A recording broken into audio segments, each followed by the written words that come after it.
Alright, welcome everybody. This is episode 4 of Comedy Talk. Thank you for everybody been tuning in on Comedian Ambrose John. We got a special guest in the house tonight. This guy here, straight from Memphis, Tennessee. Been underground for the longest. He took a hiatus. Been in the comedy game 10 years. He took a hiatus. And I was the first comedian he met when he jumped back on the scene. Yeah, man. Everybody, put your hands together. Welcome Mr. Cassell Williams to Yes, sir. Comedy Talk. What's up, baby? What's Doing up, right? baby? Tell everybody, man, how you got started, man, when DL got started. Yeah, man. Corey, Holcomb, Prescott, you was way back in the day, early on in the other big-time comedians' career. Yeah, man. Yeah, I started in, my comedy birthday is September 1996. Started out, man, got in on a dare. I didn't find comedy. Comedy found me. Mm-hmm. You know, I didn't have no aspirations to be no damn comedian, none of that. Right. Pretty much like it is, everybody. Just bit everybody. Yeah, I just, I should check the shit out of people my whole life. Mm-hmm. Change nigga lives in the class, you know what I'm saying? That's what I did. Everybody who know me know.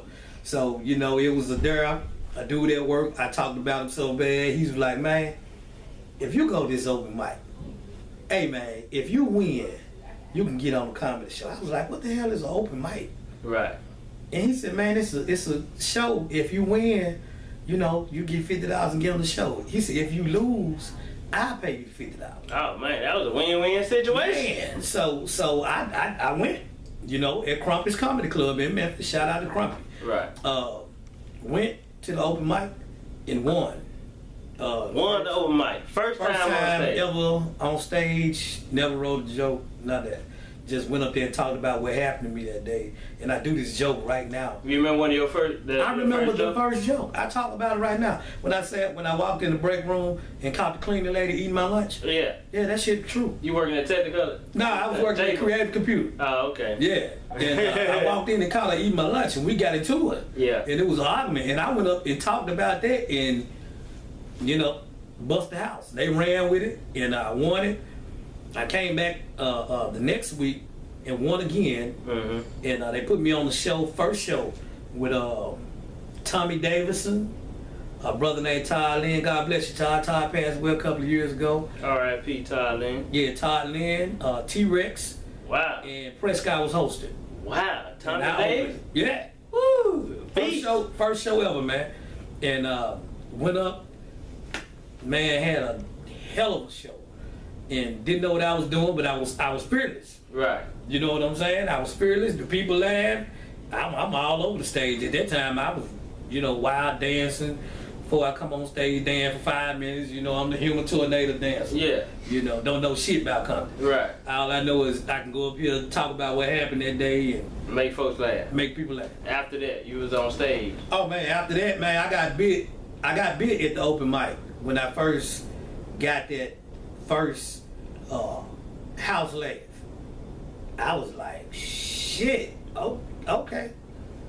And after the show, I saw how people who I was just talking to, how their eyes was looking at me. Right. Different. Right. Than when I went up there. Right. And I was like, damn, why she looking, like that? You just was talking to me like, bitch, I had a booger on my face. Right, like she didn't even know you. Yeah, right. Like I had a booger on my face. You got on stage, you the man. I'm the man. You know what I'm saying? So yeah, man, it was a hell of a thing, man. Hell of a thing.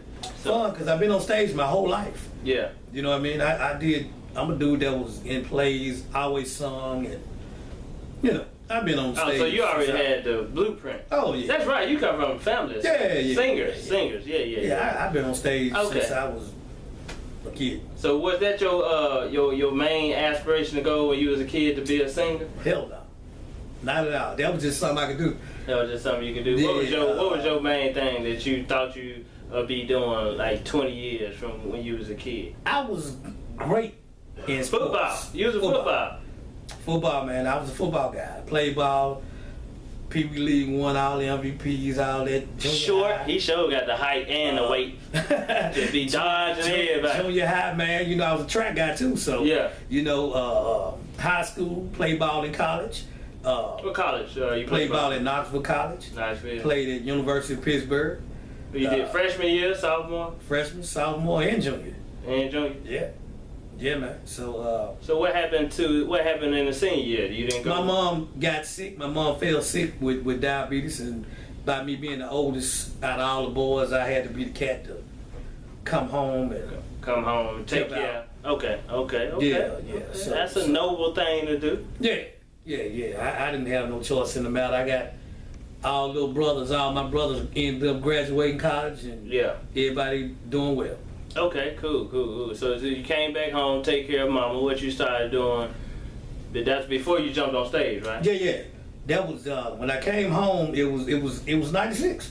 Came home in '96 and started at Creative Computer, and I got a job. I was in tech, doing tech work. I was working IT, and I actually started drive on the forklift though. Right, forklift drive. Shout out to all the forklift drivers here in Memphis. Forklift cherry driving. Memphis got about 1,000 warehouses. I done worked half of them. Me too. So I started out doing that during that Nike, and I done that, and it got wind to one of the managers up front, a brother I knew, that he was like, man, he went to college with me. He was like, oh, okay, and he was like, you ever did tech work? I said, no. He said, well, you want to learn? I was like, yeah. No experience at all. None whatsoever. Just a brother wanted to help that's how people in the warehouse get positioned. Yeah. I know you. Yeah, come on. You can be supervised. Man, pull me in, man. And that's when I experienced my first hate ever. Because the people that I was working with on the floor. Oh, they got mad. Oh, my God. Yeah, them folks in the warehouse, they'll look at you like oh, my man, I've never had girls used to come and stick their head in and be like, I went to college too. How the hell he get the job? Y'all could have been give me a job. I worked here longer than he did. I'm like, damn, Right. What is coming from? I'm thinking, right. But hey. So then one of the guys that worked there, that's the one that dared you to go on stage? Yeah, man. So you were just working there? Just working there, man. White dude named Rod. We was on the line. I was pushing the computers down. And he had on some short pants. I mean, he didn't have no tan. And his legs was real skinny. And he had whips on his legs. And I told him that his legs looked like some barber poles. Right. You know what I'm saying? How the barber poles be white with the pepper stripes. Yeah. And he was like, man, you always talk about me every day, man. Man, I bet you won't talk about people on stage. And that was it. You still know what's his name, Bob? Rod. You still know Rod now? I don't know where he at, man. You need to look him up, man. Tell him appreciate it. I don't know where he at, man. That brother changed my life, man. And it been on after that.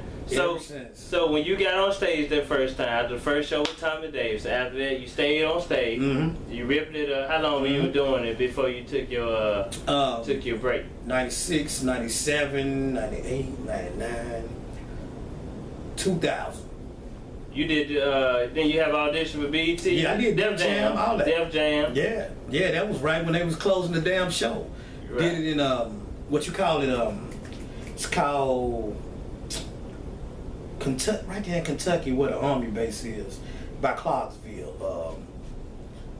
Right there by Clarksville, Tennessee, and right there at that place. They had a club up there in Kentucky called 1119. Right. That was the place where the audition was at. Right. I was on the show with Tony Schofield, Spike Davis, with some other guys, but it was like 40 of us there. Right. You know how I audition. Yeah. Everybody auditioning it. I did my thing, had a good little set. Chris Tucker at the time was the man. He was host. Yeah. Oh wow. Yeah. Oh wow. Yeah. Chris was the man. You know what I'm saying? Work with Chris Tucker. Yeah, young boy. Didn't know, he didn't know either. He just was young and wild, but right. I got a chance to meet all of the kings except I never met Sid, which is crazy. And I never ran across Steve.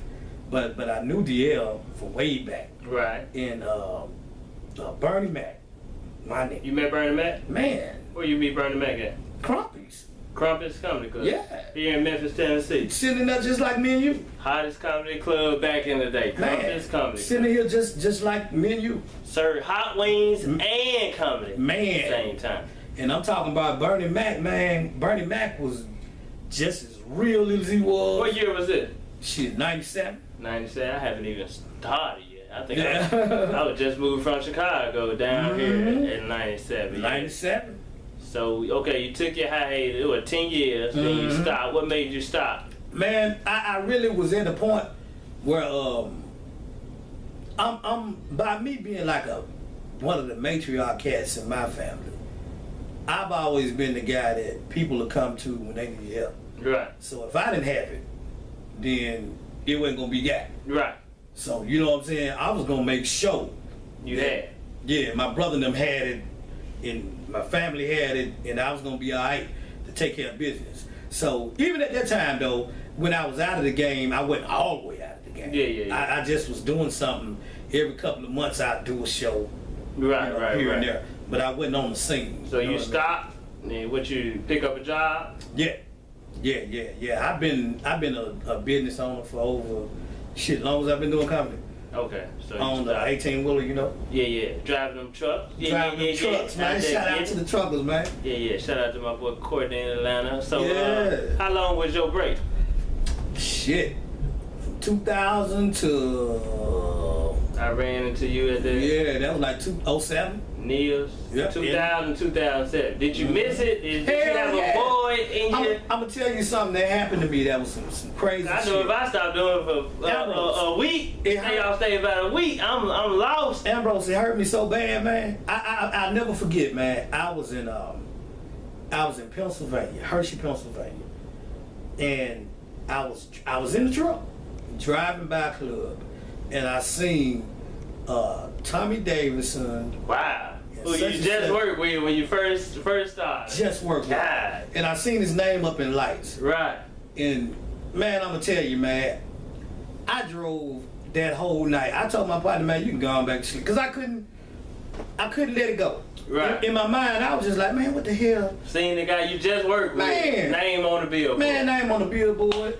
And I want, who can you tell? Like, man, I know that dude. You're right. They're gonna be like, yeah, right. So you was looking like, damn, that could have been my guy. That could have been my goddamn name. Yeah. That was God. That was God showing you that he showed billboard me, right man. there. He showed me, man. And then, it was a process of somebody else getting on my ass. Like, my little cousin Mario, he said, man, it's this place called Neil's. They got an open mic. Man, why don't you just take your ass over to the open mic and just go on stage and see how you feel again? And I was like, I did for about 2 weeks. I was like, hell no, I ain't going over there. Right. And I